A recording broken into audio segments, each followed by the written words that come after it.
guest that we're going to bring out on the stage here in a moment that I am so thrilled and honored to be able to introduce to all of you.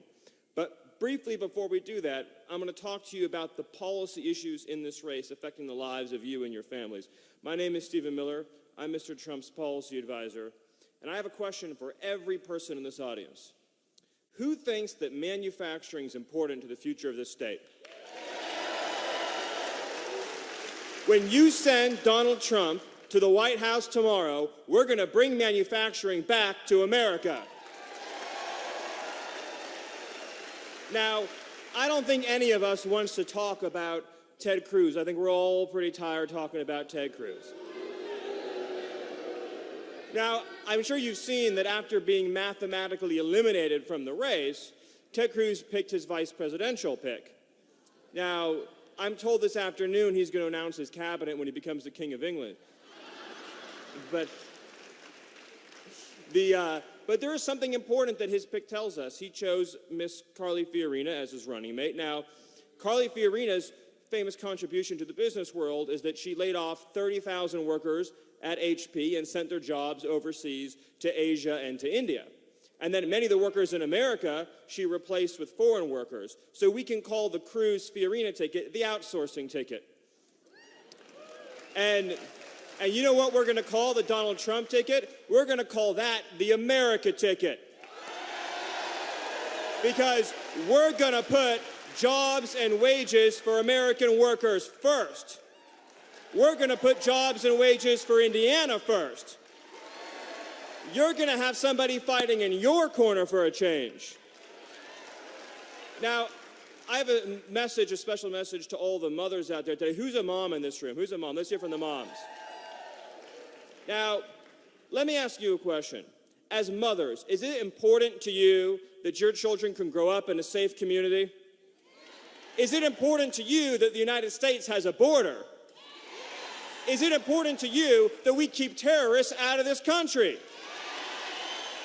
Donald J. Trump is going to fight to make sure that every working mom in this country can know that her children will grow up in safety and prosperity.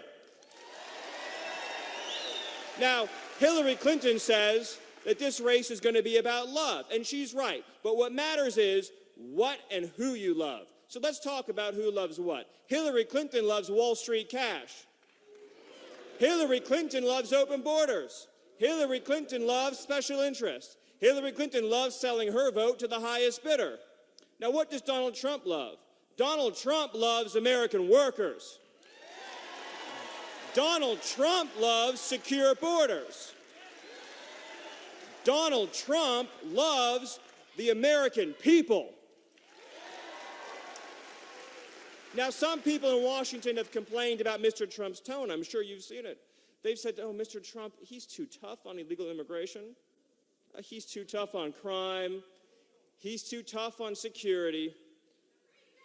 They've said all the slanders you can imagine, just like they've slandered a lot of good and decent people in this room, because you want to protect your families, because you want rising wages, because you think jobs should go to American workers first, because you think it's time you weren't a second-class citizen in your own country. Now, these special interests in Washington, D.C., who weep their crocodile tears over Donald Trump's tone because he stands up for you, they don't weep when your factory shuts down, do they? And they didn't weep when Kate Steinle was murdered, did they? And they didn't weep when our borders were left open, did they? You know why? Because they don't care about you. But do you know who does care about you? Donald J. Trump cares about you. And when you send him to the White House, he is going to fight for all of you. You're going to have a champion in your corner. You're going to turn on the TV and see somebody fight as hard for you as the other side fights for illegal immigrants. You're not going to feel left behind anymore. So let's talk about this campaign. Let's talk about the love Donald Trump has for you and your community and your children. History has put you, and this is the thought I'm going to leave you with today, history has put you in the remarkable position on Tuesday of being able to deliver a blow against the special interests who betrayed this country. History's put you in the position of being able to save the United States of America. History's put you in a position of being able to take out of power all the people who betrayed you, all the people who sent your jobs overseas. History's put you in the position, ladies and gentlemen, of being able to guarantee for your children a future where their needs and their safety and their security will come first. History has put all of you in that position. Will you seize that opportunity on Tuesday? Will you come out and vote for your country and your family and your children? Will you get your neighbors to vote? Will you get your colleagues to vote? Let's hear it, Indiana. Are you prepared to seize this opportunity? Are you prepared to seize this once-in-a-lifetime opportunity? Yes, that is right. This is your chance. This is your once-in-a-lifetime chance. God bless every single one of you. God bless this state. And God bless the United States. It is now my privilege and honor to welcome to the stage a very, very special guest. I'm going to bring the hammer up to the stage. I'm going to get him now. Thank you.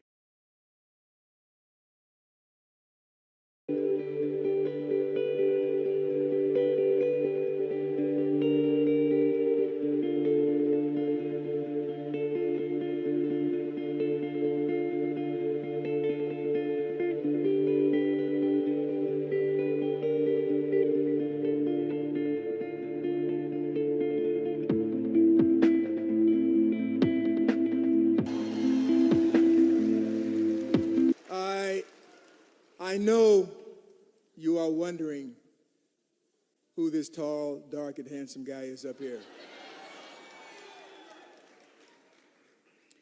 And before I tell you all the things about me that I think you need to know, I would like to establish a couple rules here first.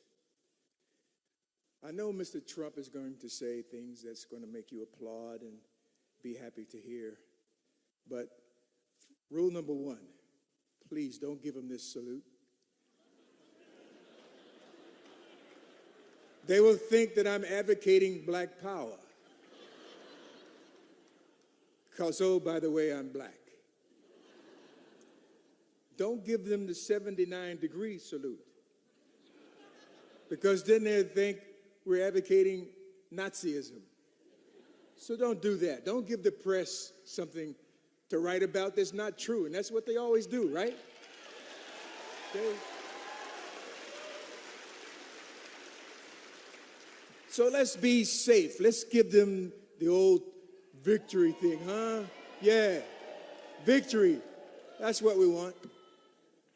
Okay, who am I? I'm the hammer. I'm from GI. Now, you may not be hip to GI because a lot of you old people in here don't understand that GI stands for Gary, Indiana.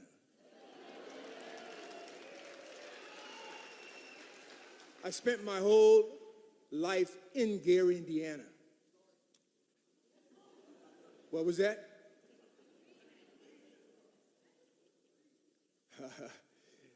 And I know all about Indianapolis. I came down here playing basketball against Oscar Robertson and Merriweather back in the day.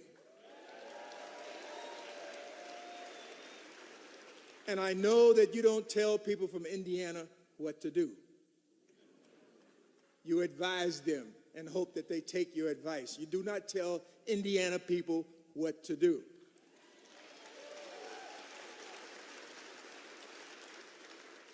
It's obvious why I'm here. I'm here to support Donald Trump.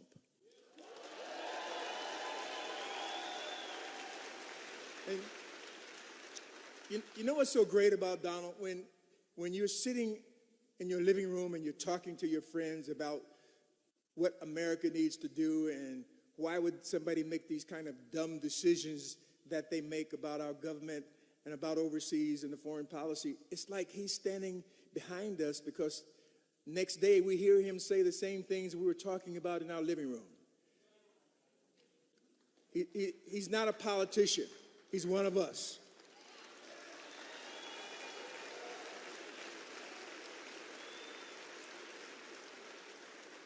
So I'm not here to tell you about his policies because you know what they are.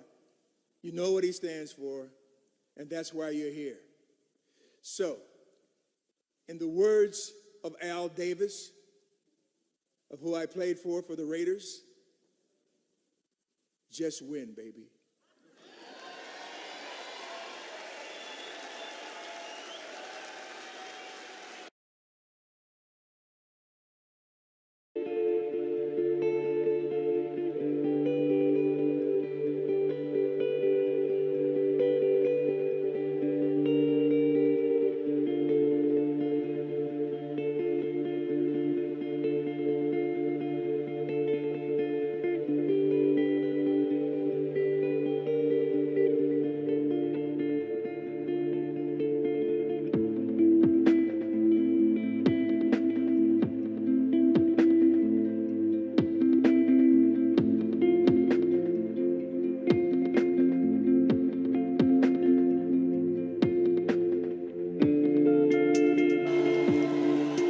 Oh, that's so beautiful. Thank you.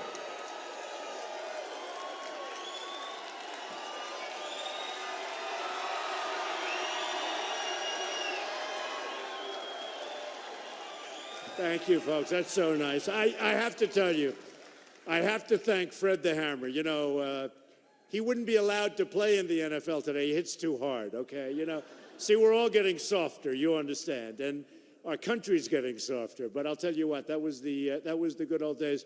So, Fred, get over here for a second, Fred. Come here. That was so nice. I love people that hit hard. We need people that hit hard. Come here.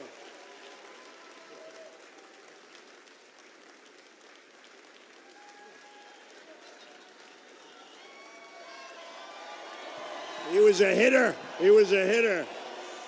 Oh, you know, after one or two hits, they sort of said, I don't want to catch the ball anymore, right?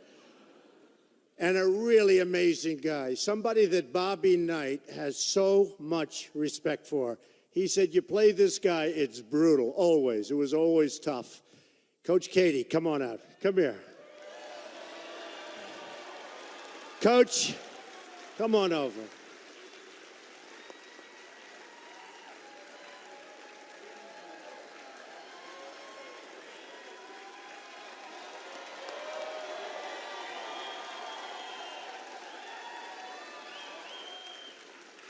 What a great man and a great family. I just met his wife, and she's incredible. We've had so much support. So I just got a call. Lou Holtz just endorsed us. So Lou is another one. What incredible people. Such spirit. And, you know, I love that you people, but sit down. We'll stay with each other for a long time. Sit down. You know, it's so nice. So often I'll say, sit down. They just refuse. You're going to sit down. This is a beautiful place, by the way. This is nice. It's nice. And we've had this response all over, no matter where we go in the country. We go to Dallas. We go to Alabama. We had 35,000 in Alabama.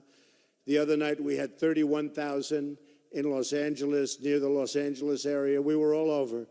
And I'll tell you, and they were burning the American flag, okay? You tell me, okay?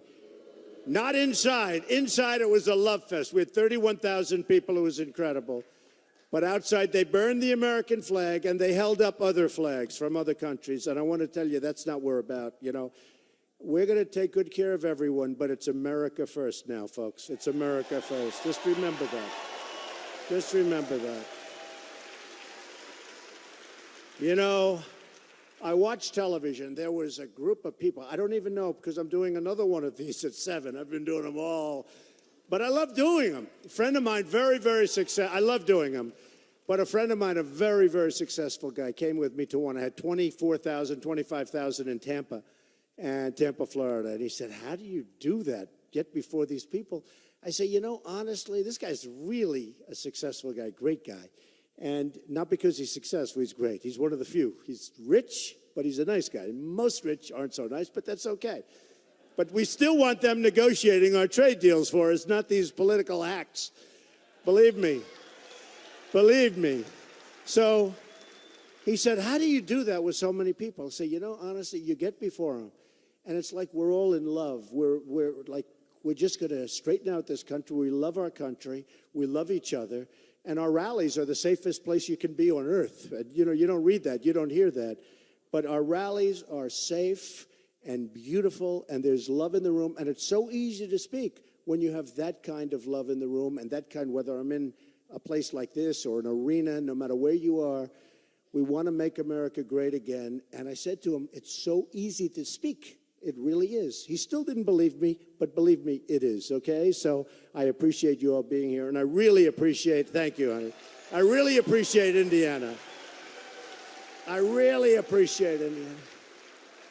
But there was a tremendous line, and they started assembling it, and it was on Fox, and it was on all of them, CNN, but it was a huge line, and I'm not sure. It might be for the 7 o'clock speech, but it was this tremendous line, and they met a few young guys that were definitely, it was Cruz. Cruz was like, you know, oh, this guy's a liar. That's why we call him Lion. We call him Lying Ted. We call him Lying Ted. I never said. Did you know that Donald Trump wants to raise your taxes by 40%? And the guy said, no, he doesn't. Did you know that he's in favor of Obamacare? No, he's not. But I mean, and when he said it, he meant it. This guy knew. And it was very, and you know, he actually said, how's your loan doing at Goldman Sachs? That was, I thought, the cool. Now, is that guy here with the sunglasses? I don't know if he's here or 7, but whoever he is, I thought he was very cool. I thought him and his friends, because they're not going to be buffaloed by lies. By lies. You know, I wrote down some of the things this guy was saying, Cruz, and it's just unbelievable that I was going to raise taxes. I have the biggest tax cut of anybody running for office by far. And in fact, if there was one criticism of my tax plan and policy, it was that I lowered taxes too much, okay? And he said, it's true. That was the one. The Wall Street Journal said, we can't afford that much of a tax decrease. And I have Cruz saying, he's going to raise your taxes 40%. It's unbelievable. Lying Ted. It's unbelievable. It's unbelievable. He made a statement that Donald Trump doesn't intend to build a wall. Believe me, folks, we're building the wall. Believe me. Believe me. We're building the wall. We're building the wall. No, we're building the wall. We have no choice. Do we have a choice? We have to.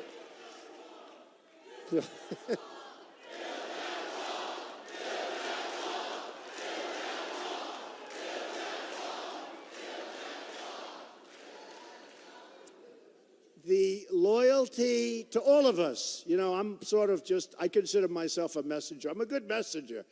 I mean, I've been doing this for 9 months. These other guys have been doing it for 35 years. You know, we're boom, boom, boom. We're knocking them out, you know, like cornflakes, right? But honestly, the whole thing, it's a movement that's going on. And it's, you know, I call it a movement to competence, because a lot of it's common sense. It's like getting into a great school. Often, if you like apply to Harvard, or you apply to the Wharton School of Finance, or you apply to Stanford, or you apply, it's really hard to get in, but once you're there, it's okay. It's sort of like much easier. It's hard here to do what we're doing, but we have a mission all together, and we're going to straighten it out. We're not going to make deals like they made with Iran, where we're giving $150 billion. We get absolutely nothing, and now on top of everything, I've been saying it for a long time, you see what's happening in Iraq. It's imploding. Iran goes in, takes it over. They won't have to fire a shot. And they've been trying to do it for decades and decades and decades. And you won't have to fire a shot. We handed it to them. Should have never been there. Should have never gotten out the way Obama got out. How about that? Takes everybody immediately and announces the date. Now, the enemy said, there's no way he's moving that date. Turned out he was right. And that's why I say we have to be unpredictable, especially militarily. You know, they'll ask me sometimes, yeah, we've got to be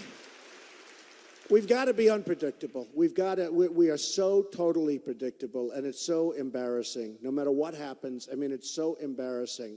And what we're going to do is we're going to go out and we're going to make our country so great again. And we're not going to be embarrassed anymore by what happens. We're not going to be embarrassed that our 10 sailors get captured, get treated like hostages, like prisoners. And the only reason they gave them back. Now, with me, they would have given them back. Okay? With me, they would have not taken them. Believe me, they would not have taken them.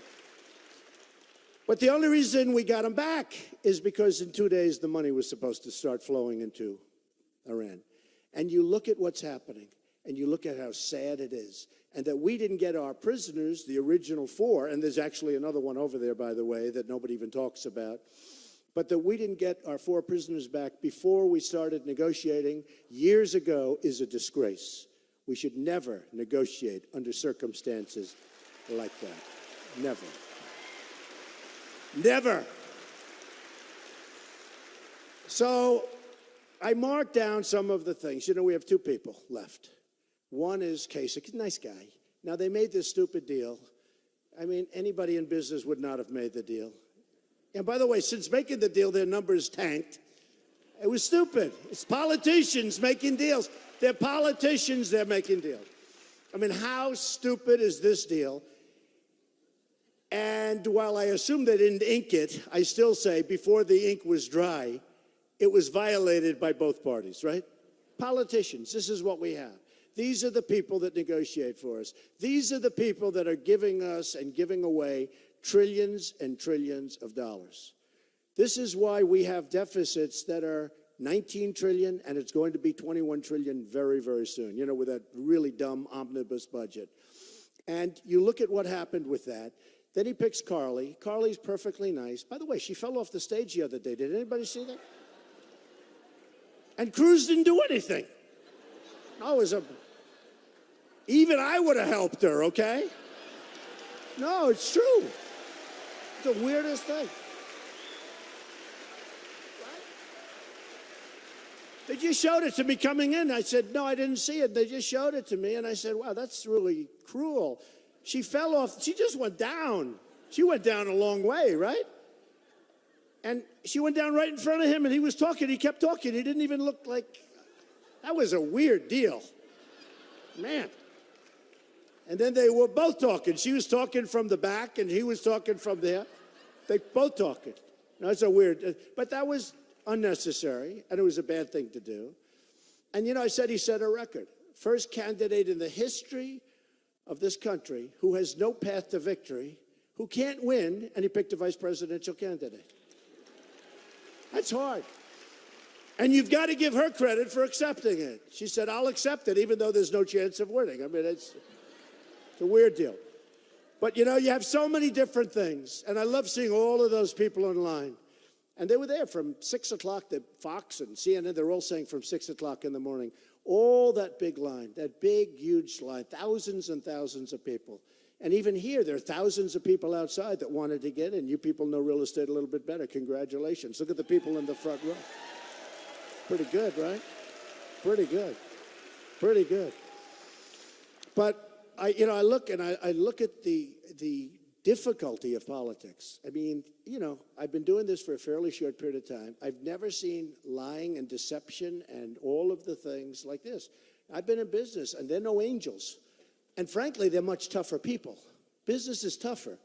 But, and again, they're not the greatest. You got good ones, you got bad ones, like everything else. But I've never seen lying and deception like you see in politics. It's terrible. It's terrible. It's really terrible. Where somebody will go out and hear me and watch good ovations, and then say the exact opposite. No, this Trump is going to do this, or Trump will never build the wall, or Trump loves Obamacare. I mean, I always say, how many people have heard this? We will repeal and replace Obamacare. Then I'm listening to, right? We will repeal and replace it.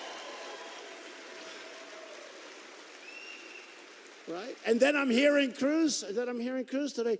Donald Trump loves Obamacare. He will keep it. He will this. It's so. And I want to take that television and I want to smack it, but I can't. I can't. Oh, and then I heard another good one. I picked Carly Fiorina as our vice president. Donald Trump, on the other hand, will campaign with Mike Tyson. That's true. Now, I don't know anything, but Mike was nice enough. I don't know. I heard on the internet he endorsed me. He said, I endorse Donald Trump. I will say, when you have guys like this, the coach and Fred and all of the people, and Bobby Knight, such an incredible guy. What an incredible guy. What an incredible guy. And so many people. I mean, I'm really proud when you think 16,500 Border Patrol agents, first time they've ever endorsed a presidential candidate they endorsed for. And Sheriff Joe, and I mean, it's amazing. It's amazing. So many of the pastors and the ministers have endorsed us.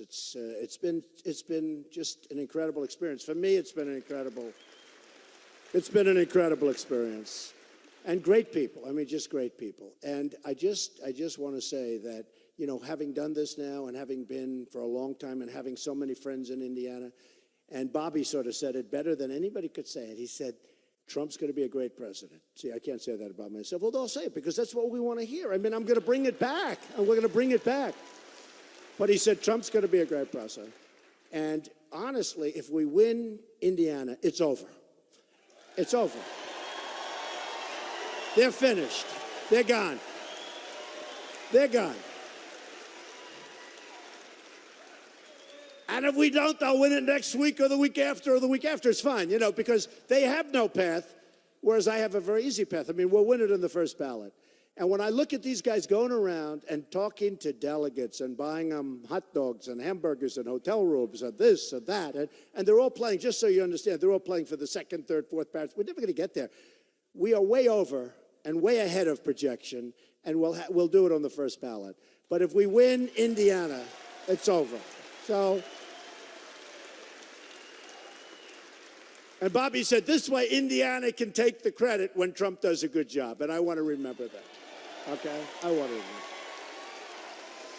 So I want to thank all of the folks, and I want to thank Bobby Knight, because, man, I'll tell you, he was something. We trekked around all over the place, and he was amazing. And you had to see the love in the room. Coach Katie, same thing. He said Bobby was such a great guy. And Bobby has such respect for the coach. But when Bobby came around and we went around from place to place and people would stand up for 5 minutes and they just loved this guy. They want to win. They want to win. He won 900 games. Think of it. 3 championships. It's tough to win those championships. He won 3. 900 games he won. And, you know, and he won the Olympics, and he won the Pan Am Games, right? And he had the last undefeated season in college basketball. I mean, and he almost had 2. And he said, Donald, if you mentioned the one before, because, you know, the season before I lost 1 game, say that I screwed up, meaning he screwed up. I say, Coach, I don't want to say that. How can I say what were you, like 32-1, and I'm going to say you screwed up? He said, no, I put in the wrong player. Just tell them. They'll understand. I said, I refuse to say it. So I said, he wants me to say that he screwed up. Okay. Wouldn't that be nice to have a coach that screwed up and you're like 32-1 or something like that? Everybody wants that kind of a coach. So anyway, so Bobby's been great. I want to just thank him. I just want to thank everybody. It's been an incredible experience for me, and I've learned a lot. I mean, I've learned a lot. And, you know, one of the things I like to do before I go to an area, and by the way, even your governor treated me very nicely, I have to tell you. He was under pressure. He was under a lot of pressure from his, you know, supporters and from people that put up money for politicians, in all fairness, and, you know, the donors and the special interests, and you're under pressure. He said nicer things about me than he said about Cruz. Well, it's true, right? If you think about it. And I like him. I like Mike Pence. But, you know, he said nicer things about me than Cruz. And all of the pundits said, you know what? I think that was maybe the weakest endorsement in the history of endorsements. It's true. In fact, at the end, one group had to rerun the tape just to find out who he was endorsing. So it's sort of fun. But they're under a lot of pressure. You know, I'm self-funding my campaign, so I don't have any pressure, okay? I don't have pressure. I'm going to do what's right for you. Like Cruz tells you about Wall Street and the big bad bankers and this and that and all this stuff. Now, he didn't put down on his personal financial disclosure form that he borrowed $1 million from Citibank and Goldman Sachs. He didn't say that. He left it off, which you're not allowed to do. You know, that's a big violation. I don't know what's the recourse, but it's a big violation. But, in fact, one of the guys mentioned this morning that, you know, was sort of debating him out front. What about Goldman Sachs? Guy knew what he was talking about. He left out the $1 million, didn't put it down on his personal financial disclosure form. And then he'll come and tell you about how he's going to protect you from the banks. Let me tell you, Goldman Sachs and Citibank have him totally under control, folks, believe me, okay? He may talk, But believe me, they have him 100% under control. Me, I'm not taking money, so it's very easy, okay?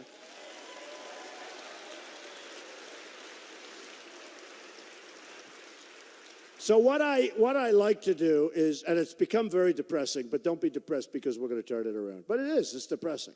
I ask my statisticians. I have people, they do nothing but stats, which can't be a very exciting job, right? I wouldn't want, they love it. They love it. Me, I wouldn't want that job. But they're good at it. And they get it right from the books. And they said this area, which is a great area, great people, has lost 1 in 4 manufacturing jobs since 2001, the year Congress voted to put China into the World Trade Organization. Mistake. The vote gave China permanent most favored nation trading status.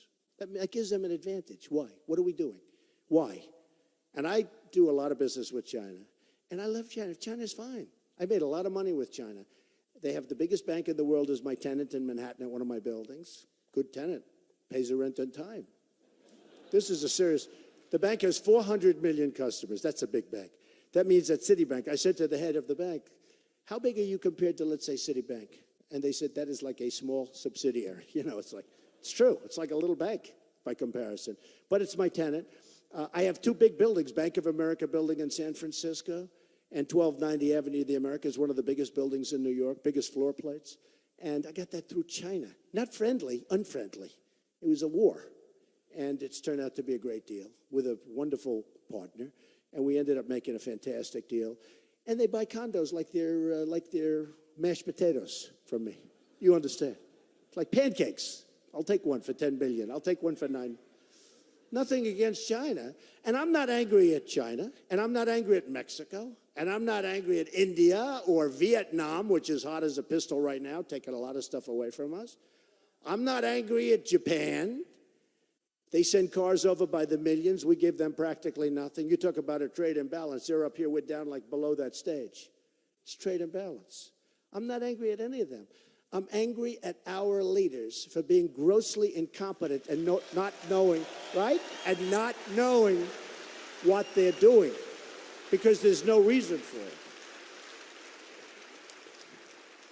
So a few more things. Indiana's lost 5,000 jobs over the last period of time, manufacturing jobs.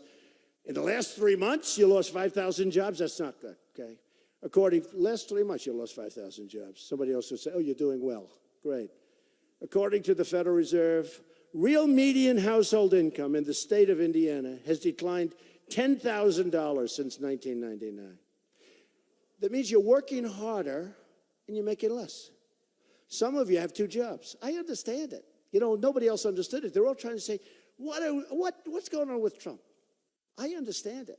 I grew up, you know, my father was a builder in Brooklyn and Queens, and I would work on jobs. And I got to know, people say, why do you relate so well to like carpenters and electricians? I mean, I grew up with them. I know them better.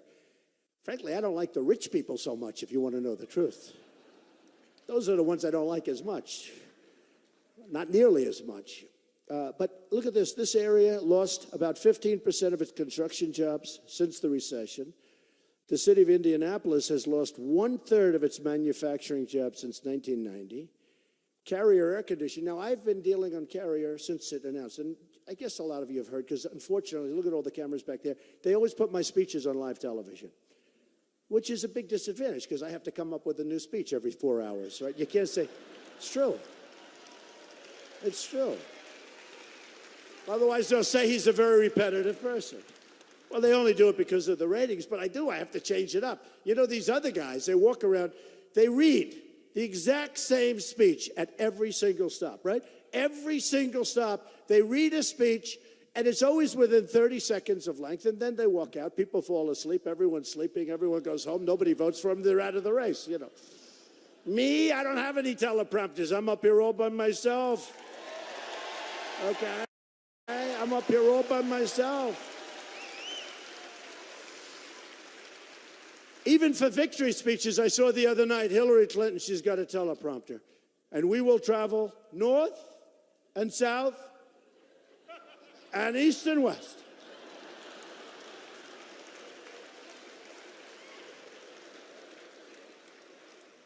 And I would say that she started screaming at the teleprompter But I'm not allowed to say that. You know why? Now, if she was a man, I could say it. But as a woman, ladies, I'm sorry, I'm not allowed to say it. She was screaming at the teleprompter, but I will not say it, okay? Many women told me it's terrible what she's doing. And a poll just came out 1 hour ago, the Rasmussen poll, where Trump is leading Hillary Clinton, okay? Leading. Trump is leading.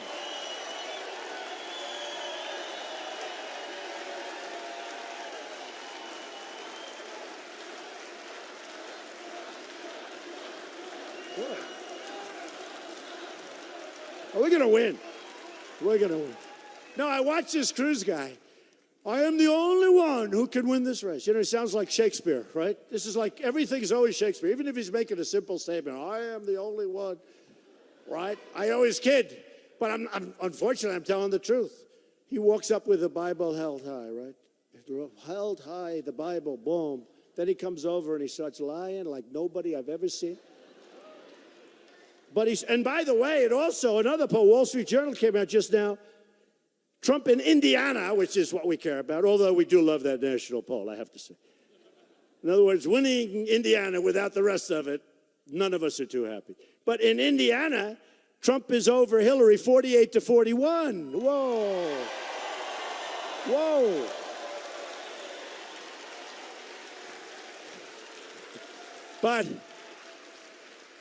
But, you know, Kasich, who has not had one negative ad, and he's a nice guy. I don't like his eating habits, to be totally honest. In fact, I was eating at a good restaurant today in Indianapolis, a nice, really nice place. And the owner was great. And they were serving me food. And I said, turn off all the cameras. You know the camera. I don't want to eat. But it's true. I always tell my son, little tiny bites. I tell all my kids, Ivanka, Don, Eric, Tiffany, all as they grow up, little bites. And I see him, I don't get it. And I've never seen a man make so many news conferences while he's eating. He's always eating. He's never standing up having a news conference. So when I sat down, I just said, do me a favor, get those cameras away. I don't want to be. They'll say I'm copying him. I don't want that. But, you know, his standard line, and Cruz more than anything, he said, I am the only one that can beat Hillary Clinton. He's going to get killed. Killed. So he hasn't had a negative ad, and Kasich hasn't had one negative ad because nobody cares. You know, there's no... Listen to this. So I was saying 55,000 as of a week ago. Well, it's changed. I've had 60,000, hard to believe. Although, if you were me, you'd believe it because every time I see one, and it's all the time. I was in Florida, and I'm telling you, I won Florida in a landslide. But I told my people there's no way I can win. I told my people the day before the election, there is no way I can win because I was there. I owned Doral. And we had this major golf tournament, you know, World Championship, the Cadillac World Championship. Adam Scott won. And I'm there, and I'm telling you, I said to my people, it's going to be embarrassing. I mean, there's no way I can win. Every single ad in Florida for weeks was a negative ad on me. And they were false ads. Well, 90%, 95%. Maybe even 95. But they were false ads. So much lies and deception. False. But they were one after another after another. They'd have 4 or 5 ads in a row. And my people said, Mr. Trump, congratulations, you're going to win in a landslide. I said, how can I win? I got all these negative ads. I said, I'm telling you, I'm not going to win. That's my own insecurity coming out, okay? But I said, I'm not going to win. And we won by like more than 20 points. We won in a landslide. You know, won in a landslide. And then last night, I'm here and I'm watching television. I see all these phony ads, one after another after another. You know, stop Trump or never Trump or whatever the hell they call it. And they formed the alliance in order to never Trump because, you know why? Because the people putting up the money own companies and they do business with China and they do business with Mexico and they want to keep it the way it is, folks, but we're getting killed in these deals, okay? So they're putting up all this money. One guy put up $3 million. One guy owns the Chicago Cubs. I'm rooting against that team now. They own, no, think of it. This guy, Ricketts or something, I never met him. He owns the Chicago Cubs. He's putting up $4 million. I don't even know the guy. Can you imagine how badly I do if he knew me? I'd do even worse, I guess. I don't even know him. I have no idea who he is. I'd still like him to win. They're a nice team. Okay. But you know what? He's putting up millions. Like somebody said, $3-4 million. I say, $3-4 million for what? I'll do a better job than anybody else. Why are they doing this? The only reason is people have interests that you'll never know about. And they do bet against the country. And they don't mind when the country loses its jobs. They don't mind when Carrier leaves 1,400 people go that are great people, moves to Mexico, makes air conditioners, sells them across the border, no tax, no nothing, makes more money, okay? And the air conditioners aren't going to sell for more money. They're going to sell for the same price because they have to compete with Trane. I buy a lot of air conditioners. Boy, do I buy air conditioners. I buy televisions and air conditioners. I buy a lot. But they got to keep it competitive. All it is they're going to make more money. They're going to let go of 1,400 people. And here's the difference with me. You know, for years you've been reading where the federal government is trying to stop the tremendous onslaught of companies that are leaving our country. And that means jobs, folks. It means huge money, and it means jobs. So they say, well, we'll give them low-interest loans. They don't need loans. They got a lot of money. We'll give them other things. We'll give them all sorts of incentives. They don't need incentives. They don't want incentives. Let's give them a real incentive. Every single time they make an air conditioning unit in Mexico and send it across our now very strong border, they'll pay a 35% tax. That's all. That's all. That's all. And you know what? They'll still make money. But one of two things will happen. Either our country's going to make a hell of a lot of money because they're going to still sell them because it may be too late. You know, maybe they've started their plant. It's probably never too late. We'll get them to come back. You know, if we charge them enough, they'll start coming back. And I tell this to the politicians. Well, we like free market. Free market's great. I'm a free market guy. But not when you're getting killed. We're getting killed. I mean, look at your numbers. And you're doing better than a lot of states. Not a lot better. It actually surprised me when I look at some of these numbers about Indianapolis. It's lost practically half of their jobs, their manufacturing jobs. Steel. Look at steel. It's being wiped out. Your coal industry is wiped out, and yet China is taking our coal. So China, and I'm going to open up clean coal, okay? We're going to open up our coal industry again. We have miners that are incredible people.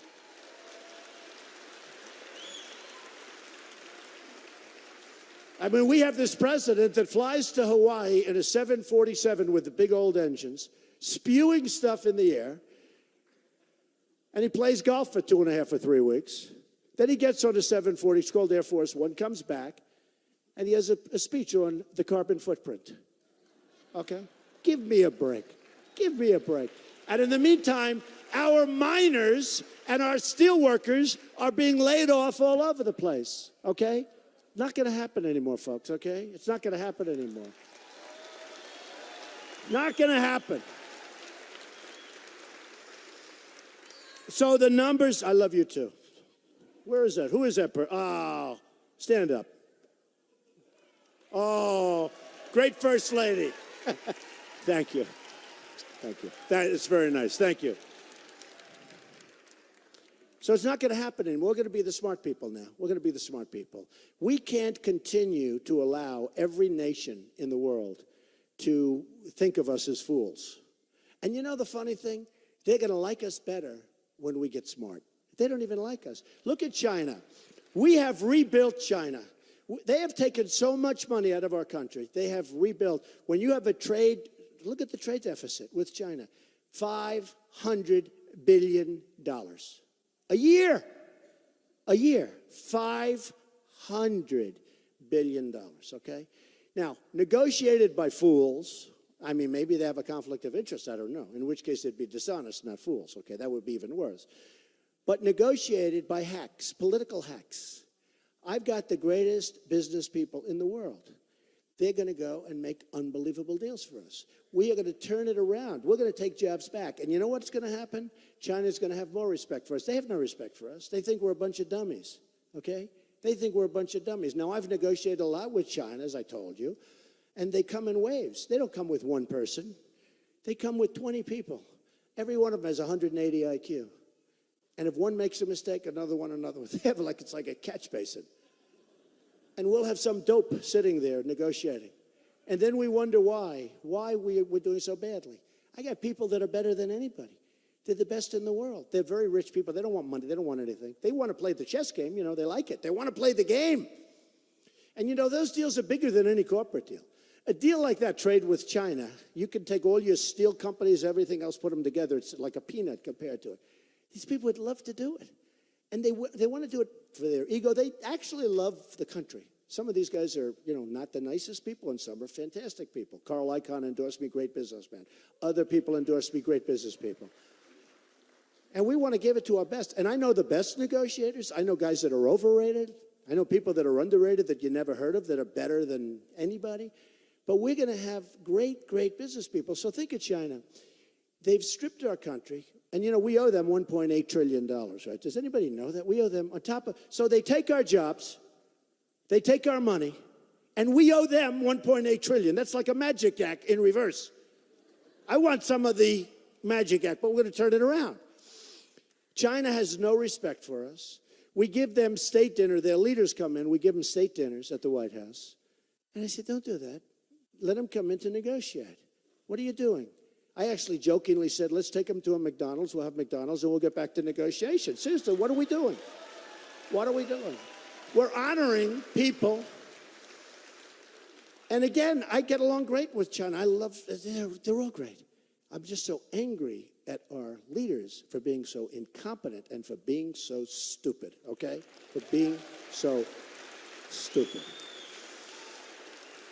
So we have rebuilt China, and they've done it to Europe in a much smaller way, but we have rebuilt China and bridges and tunnels, and you've never seen anything like it. You go to China, they have highways like you've never seen. You'll see airports. And also, you know, you look at other places. You look at places in the Middle East. You look at places that you've never seen anything like what's going on. We're like a third world country, and we're the ones that should be at the top, and we're at the bottom. Our educational system's no good. Out of 30 countries, we're ranked 30th. You have Sweden, you have Norway, you have Denmark, you have China, you have Japan, you have other countries that are all in the top 5 and 10. We're number 30. And yet we spend more per pupil than any other country by so much that there is no second place. There's no second place. It's so far behind us. And yet we're 30 because we have this Common Core is a disaster. But it's even beyond that. We're going to get rid of Common Core, bring it local, and all of that. You know, I always say that I spent less money on the campaign than any other candidate, any other certainly major candidate, but I spent far less money. Although I'm in for like $40 million. That's not peanuts. It's still a lot of money, right? But you got to see this guy. I mean, Jeb Bush had a thing like $168 million. He's been out of here for months, right? He was getting nothing. And I wouldn't bring up his name, except he was nasty the other day. They interviewed him. What do you think of Trump? Well, he did call me a phenomenon. That was the only good thing. Other than that, it wasn't so good. I said, what's he saying bad about me? He's out of the race. He should be saying positive. Or I wouldn't bring him up. But when they say bad about me, you know, don't we agree? They say bad about me, I say bad about them. Who the hell cares? But he said nasty things. He said, he is not a true conservative. Who cares? We want to straighten out our country.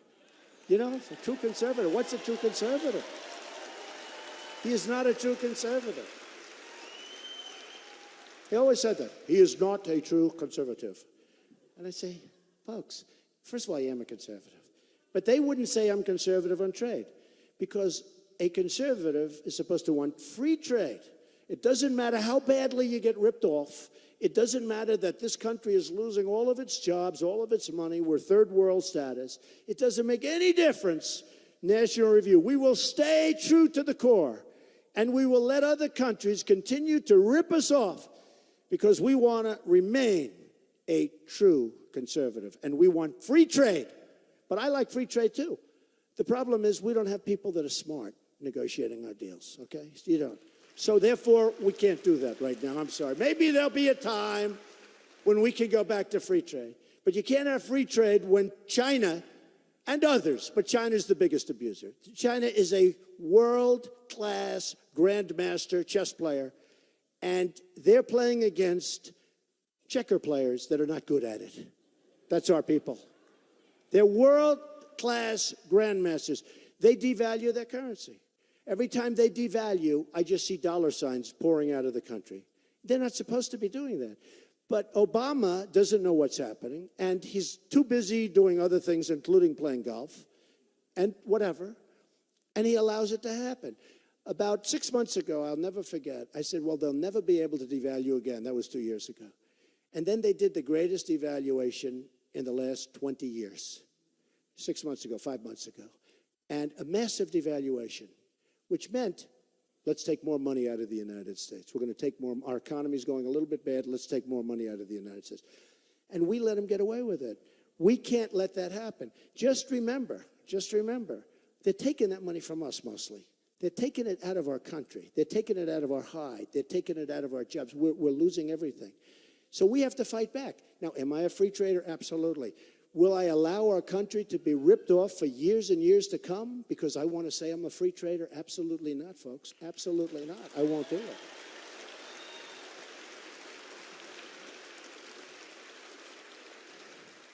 And once they hear, a week ago, I get a letter from high officials at China. And it was called in the Wall Street Journal. Somebody called me. They wanted a response to the letter. And it was a letter of protest that we do not like the rhetoric of Donald Trump. I was so happy because they've never complained before. They've never complained before. And they wanted a response. And my response was, yes, here's my response. Tell whoever wrote the letter, the Minister of Finance, one of the top people in China, wrote a letter, sort of a letter of protest, was angry that our partnership with the United States, partnership, I don't want that partnership. I want a partnership that works, not a partnership where we're getting ripped for $505 billion, to be exact, dollars, right? Our partnership with the United States is in jeopardy. Well, maybe we're better off not having that partnership. That's another way you can look at it, okay? So, and these eggheads that you watch on television, and believe me, I'm much smarter than they are, okay, just so you understand. You know, they call them the elite. The elite. I have a nicer apartment than they do. I have a nicer plane than they do. They're elite. Why are they elite? We're elite, folks. We're elite. We're all elite, okay? They're not elite. They always talk about the elite. The elite. Half of them, I won't go into it, but very dishonest people. And some are true believers. And really, some are true believers. And they're wrong. They're wrong. We can't afford it anymore. And I tell the story. Last couple of times I told this story about a friend of mine. He's unbelievable. He's dying. He was supposed to have died a year ago. He's just a physically and mentally very strong person. And he's a really good guy. Tough guy, though. Really tough. And he was supposed to have died a year ago. And he keeps hanging on. And I call in every day. The doctor told me a year ago. Good doctor said Mr. Trump, he won't be around for another month, if he's lucky. That's too bad. And he's still living. That was a year ago. And I sort of equate it to our country. And I call him. And I say, how you doing? And he said, I'm okay. I'm doing good. I feel better. I said, it's amazing. I said, I love you. You're so incredible. You're tough, man. I love tough. Coach is tough. Bobby Knight is tough. Fred is tough. People are tough. And they're good. I mean, we need toughness. We need a certain toughness, right? We need a toughness. But in a certain way, I equate it to our country because our country is like we've been abused for years and years and years. We've been losing to China for years. We've been losing to Japan with the cars. They send in millions of cars. We send them wheat. We send them nothing practically. The trade imbalance is massive. I look at what's going on, and I sort of equate our country to that. We just keep hanging on, hanging on. But in the meantime, you people are making less money, and we just said it. You're making less money than you were making 20 years ago, 18 years ago, to be exact. Probably 20, probably 25, and working harder. But I related him all of a sudden to the country, how strong, how incredible our country is, to be in a position that we can afford to be abused by everybody in the world like that, and we're still here. It's incredible. How great will we be when we get it straightened out? And they're gonna be fine. They're going to be fine with it. So China is our number one abuser, and I don't blame them because they can get away with it, but China is our number one abuser. But what are they doing? They're building a massive military fortress in the middle of the South China Sea, right? They're not supposed to be doing that. They're not supposed to be doing that. Why are they doing that? They have no respect for our president. They have no respect for our country. They're not supposed to be doing that.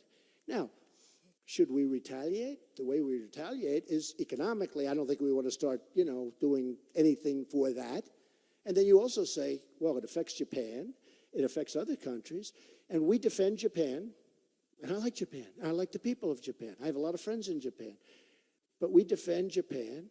We defend South Korea. We defend Germany. A lot of people didn't know this. I don't. Do you know we defend Germany? Do you know that we're defending Germany?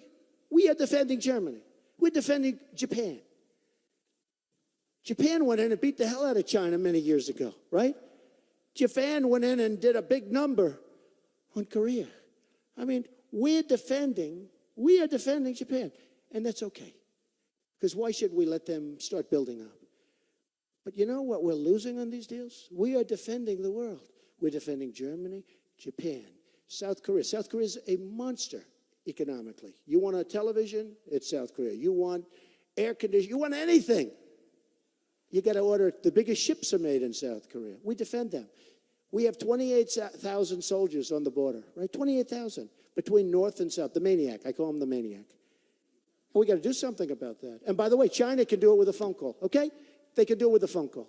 All we have to do is say, got to do it. Got to do it, folks. You better do it. This guy's playing with nuclear. It's our biggest problem. You know, Obama thinks our biggest problem is global warming. Can you believe this? No, it's true. I heard it, and I said, no, that's a joke. Who told that joke? That sounds very... Was that Jimmy Fallon? Was that Jimmy Kimmel? Who told that joke? No, that's not a joke. And then I went, and he really meant it. Our biggest problem is global warming of the nuclear variety. And we better be damn careful. We better be damn careful.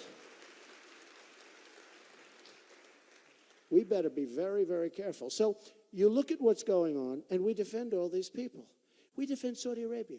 Now, until the oil went down, and they're still making a fortune, but until the oil went down, they were making $1 billion a day. $1 billion a day. We defend them. And we have military bases where we pay the rent. We pay rent. Okay? Think of it. We pay rent. They probably negotiate. Well, we'll give you a good deal. Pay us what? Pay us. We're paying rent. What's going on? How stupid are these people? How stupid. $1 billion a day. And I have many friends in Saudi Arabia. They're good people. Talk about people buying apartments. I mean, they got so much money they don't know what to do. They make my plane look small. I'm very embarrassed. They wouldn't be there, honestly, they wouldn't be there for 2 weeks if we didn't defend them. You look at what's going on with Iran. Iran's now taking over Iraq. Look at the rioting in Iraq, just like I predicted. I'm really good at this stuff. You know, they'll say Donald Trump, and they'll never put in what I said. For instance, they say, Donald Trump wants Japan to arm and wants Japan to go nuclear. No, I never said that. I said, I want them to pay us to defend them. And if they won't, perhaps someday they're just going to have to go it alone, folks, because we can't continue to be the policemen of the world.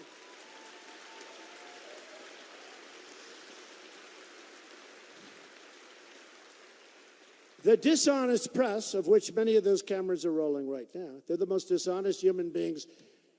I don't know, Ted Cruz is right up there. These are the most dishonest human beings in the world.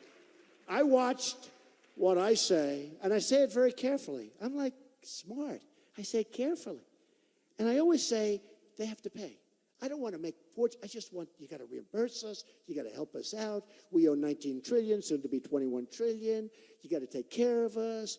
Somebody was saying the other day a general was on television. First of all, a general should not be on television. I don't want our generals on television. I will prohibit them. I don't want them saying things like, our nation has never been so ill-prepared. I don't want, even though it's true, I don't want the enemy knowing that. I want to build it up before they find out. No, I don't want them going on television. Our generals.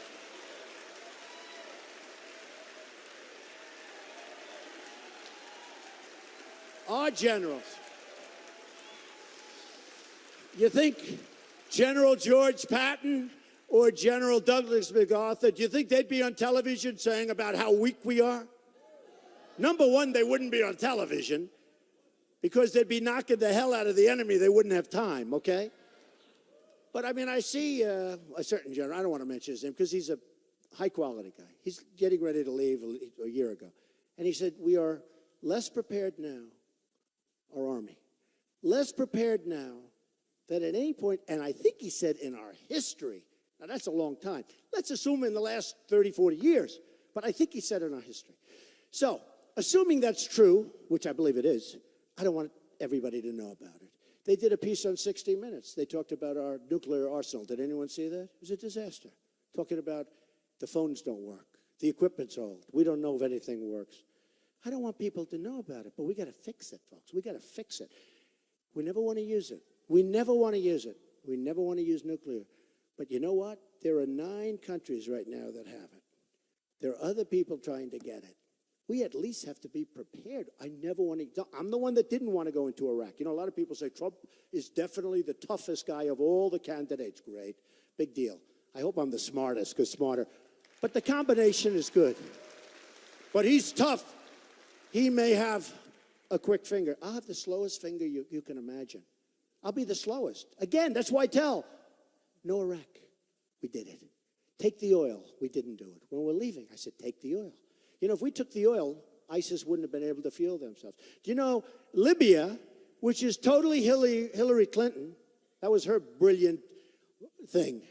I mean, this woman is a disaster, okay? She's a disaster. You know, no, she's a disaster. You know what Bernie Sanders said? She's essentially not equipped to be president. I mean, you know, they stopped him very, very quickly. They stopped him. Don't say these things. You're going to give Trump ideas. Believe me, I got him already. I got him. He said she's not qualified to be president. He said that. I said, tell me he didn't say that? That's too good to be true. He said, I mean, look at this. I wrote, because I want the exact. He said, not qualified to be president. Now, that's a big stretch. But he said, she suffers from bad judgment. It's true. It's true. Emails, bad judgment. Iraq, voted yes, bad judgment. Libya, bad judgment. All bad judgment. So now what's happened, Libya has great oil. Gaddafi, well, she wanted to get rid of Gaddafi. She wanted to get rid of Gaddafi. And they wanted to get rid of Saddam Hussein. You know what they had in common? One thing they had in common. They killed terrorists, right? But look at Libya. Look at Libya. Oil that's so pure. And ISIS has it now. ISIS has it. We don't do anything about it. And the oil that ISIS has outside of Libya, they're making a lot of money. We didn't take the oil. We should have taken the oil. But they let Gaddafi, I mean, why? Would we have been better off if our people didn't do anything? They killed terrorists. So we've got to get smart. We've got to get smart, and we've got to get smart fast. And we have to start investing money. And we have to get ISIS, and we have to get ISIS out. And we have to build our military. We have to build our military, which is totally depleted. And we have to take care of our vets who have been treated worse than illegal immigrants. We have to take care of our vets. Have to take care of our vets, our greatest people. So, here's what's going to happen. Here's what's going to happen. I mean, somebody gave me a hard time on Saddam Hussein. Well, he was a bad man. I know he was a bad man. But he controlled that region, and frankly, he didn't let happen what's happening now. Take a look at Iraq. Turn on your televisions. They're rioting in Iraq. They took over the whole thing. It's a total disaster. And you take a look at Libya. You take a look at what's going on. Look at the oil that's pouring out, funding wars all over the place. And we don't do anything about it. So here's what we're going to do. You're going to remember in 5 years and 30 years, hopefully in 50 years if you're young enough and healthy enough. But you're going to remember this day. But more importantly, you're going to remember tomorrow. Because tomorrow we got to get out and vote. Tomorrow is so important. Tomorrow is so important. A guy like Ted Cruz can never, he doesn't have the temperament. He doesn't have the temperament, believe it or not. A guy like Ted Cruz cannot do it. Casey can't do it. I call him 1 in 42. He's won one race in 42. That was Ohio. And I would have won if I went there for 2 more days in campaign. But they gave me a dirty poll in Florida, and I said, I'll better stay in Florida. So I won Florida easily, and I should have gone to, frankly. You know that story. But I should have gone back to Ohio. I would have won. Then I could have said he's 0 for 42, or whatever the number is. It keeps increasing every week. But I will promise you one thing. We will be the smart country from now on, not the dummies, okay? Not the dummies. Because this is a movement that's going on. We have a movement going on, the likes of which this country has never seen, they say. Time magazine, many covers of what's going on with the movement. I'm the messenger, this is the movement. And it's a movement like they've never seen. Bill O'Reilly said the other night that in his lifetime, this is the greatest phenomenon, political phenomena that he's ever seen, what's happened with Trump and us.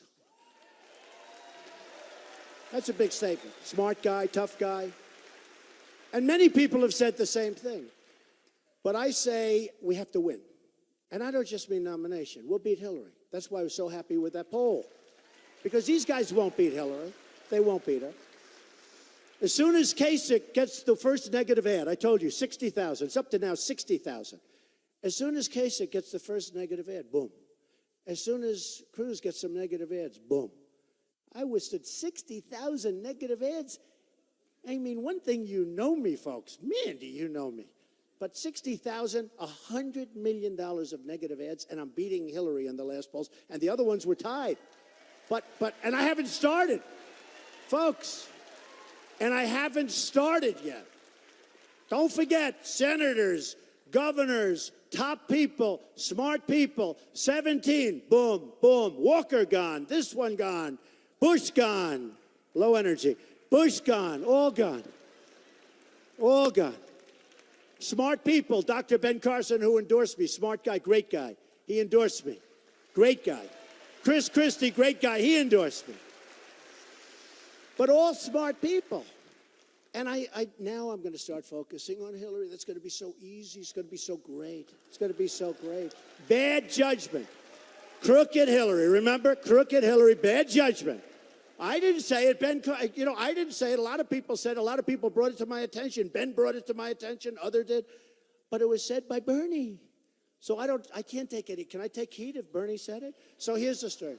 Bernie said, bad judgment. And it's true. Look at the email scandal. That's bad judgment.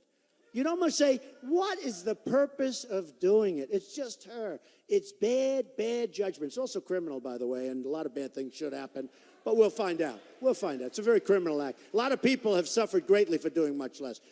So here's the story. Hopefully tomorrow, everybody here, and you'll bring 10 people with you, everybody. We'll go and vote 20. I like that. I like that. And by the way, you think they have the bad seats. Actually, they have the best. You people have better locations and can see better, but they're going to be famous tomorrow because they're behind. You understand. They'll be so famous, they'll be out to Hollywood. But hopefully, you'll be out to vote.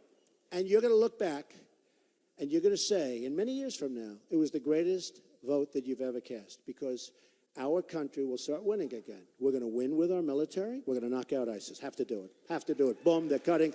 Have to do it. We're going to win with our vets. We're going to take care of them. We're going to take proper care of our vets. These are our great people. We're going to win with education, Common Core out, bring it local. We're going to win, win, win. We're going to get rid of Obamacare. We're going to replace it with something absolutely great and for much less money. We're going to win at the border. We're going to build the wall. The wall will be built. Mexico will pay for the wall 100%. 100%. Mexico will pay for the wall. Now they're accepting it already. Now they're just saying about paying. The other day they said, well, maybe the wall gets built. Well, a year ago they're saying we'll never allow. Well, now they're saying we'll allow, but we'll never pay. I said they'll pay. You watch. By the way, remember this. $58 billion trade deficit with Mexico, right? The wall's going to cost $10 billion.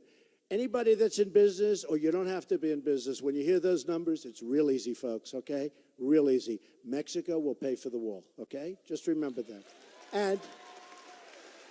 And we're going to make, from the worst trade deals ever made in the history of the world, we're going to make great trade deals. And we're going to bring our jobs back to Indiana and other places in our country. And we're going to become a dynamic economy again. And we're going to become a great country again. And what's going to be, folks, it's going to be America first. Every deal is going to be America first. We want to work with people, but it's going to be America first, and we will make, and I promise, we will make America great again. Go out and vote. Thank you, everyone.